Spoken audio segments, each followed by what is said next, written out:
Hello everyone. In today's video, we are going to see how we can generate AI images from the Binge. Binge is like a very famous Microsoft product. It's a search engine as well. So you can see you Artlist.io. just need to go to the Google and search how to create AI images from the Binge. On the first result itself, you can see click on the image creator from Microsoft Binge.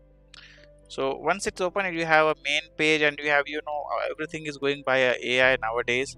So you just need to mention this thing. So once you land on the main Music page, just type licensing generate reimagined. image of school in Valley. Anything whatever you can add, just try. So it's asking for to join, and definitely you need to join it, the main website wherever you are just want to generate the same AI images. So click on that, join and create, and wait for it to get it sign in. So you need to sign in with your Microsoft account, then only you can proceed with that. See, as you can see, once you got logged in, whichever the query you Artlist.io. have added, for that we got the fantastic results of schools in a valley. You can see I have just mentioned generate school in a valley. You can see we have points as well, like there are certain upgrade plans also will be available, so you cannot be just creating multiple images.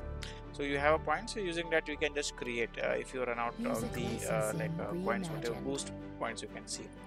So these are the multiple images what you can see. Using that you can just create whatever the AI images, you can do it from the Binge AI image generator. That's what you can do it. At the same time, you can have multiple section where create and surprise me. Surprise me means if you click this section, definitely the random images with the AI can be created for you. But as you can see, it's really good like a school in a valley. Artlist.io. Suppose this image is fantastic. This you can see uh, looking exactly what we asked for.